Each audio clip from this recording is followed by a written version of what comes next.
Ashamaa harka fuunee akkam jirtu kabajamtoota hordoftoota sagalee hawaasa Jimmaa miidiyaa neetwoorkii irraa oduu isiniif qabannee dhufnee jirra. Ani oduu wajjin Fuad Naymaariin jedhama.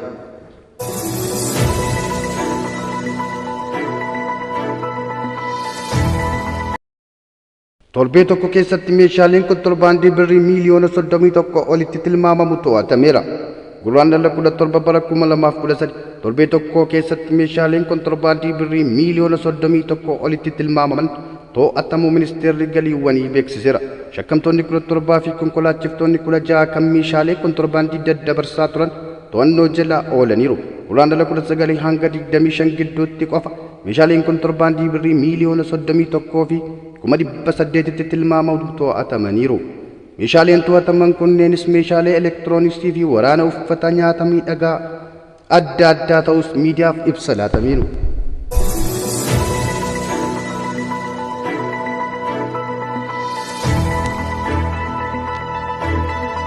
Ministeerri nageenya dargaggootaa tola ooltummaa biyyaalessaa 10,000 leenjisaa ture eebbisiise. Guraandhala 27 bara 2018 Ministeerri nageenya dargaggoota tola ooltota biyyaalessaa 10,000 marsaa duraan leenjisaa ture eebbisiise.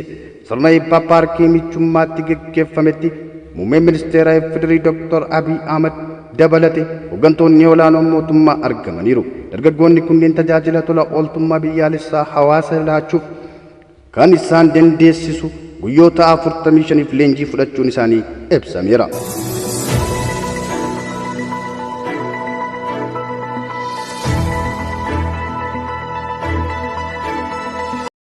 Yuunivarsiitiin Dirree Dawaa barattoota 2093 eebbisiisuun beekame. Guraandhala 27 bara 2013 Yuunivarsiitiin Dirree Dawaa barattoota muummee garaagaraatiin barsiisaa ture 2093 eebbisiiseera. Sirna eebbaa irrattis hoogganaan damee paartiilee siyaasaa fi waldaalee hawaasaa waajjira paartii badhaadhinaa walitti qabaan boordii Yuunivarsiitii Dirree Dawaa Dr. Alamuu Simee ergaa dabarsaniin eebbifamtoonni ogummaa eebbifamaniin badhaadhina biyyattiitiif akka hojjetan jechuutti jiru.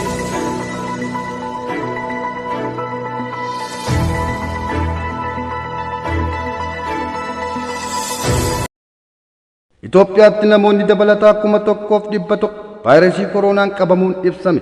Guraandhala 27 bara 2013 gabaasa qorannoo sa'aatii 24 darbeen namoonni dabalataa 1,100 vaayirasii koronaan yoo qabaman lubbuun namoota 10 darbeera. Sa'aatii 24 darbeen qorannoo laaboraatoorii namoota 7,211 irratti geggeeffameen vaayirasichi namoota 1,100 irratti argamu ministeerri fayyaa beeksiseera. Namoonni haaraan 228 dandhamataniiru. Vaayirasichi yeroo ammaa namoota 24,236 irratti argama. Namoonni 427 wallaansa cimaa keessattis argamu ministeerri fayyaaf ibsa kennaniiru.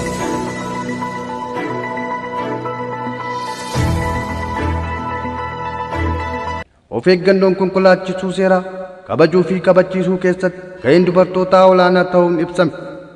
Guraandhala 26 bara 2013 nageenya daandii seera tiraafikaa fi of eeggannoon konkolaachisuu akkasumas ka'umsa balaa tiraafikaa fi sirna konkolaachisummaa poolisoota tiraafikootaa fi konkolaachiftoota dubartootaaf leenjiin laatame.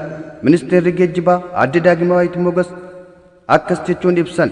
Itoophiyaatti bara 2012 qofa namoonni 4,300 balaa konkolaataan lubbuun isaanii yoo darbu namoota 12,000 irra immoo miidhaan ga'uus miidiyaaf ibsa kenne.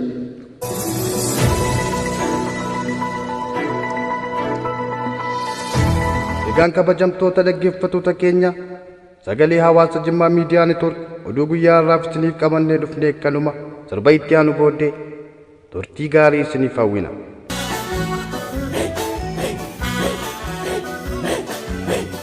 Jabbiloota koo yaa jabbiloota odaa jalaa kan nama nyaatu nu keessa jira.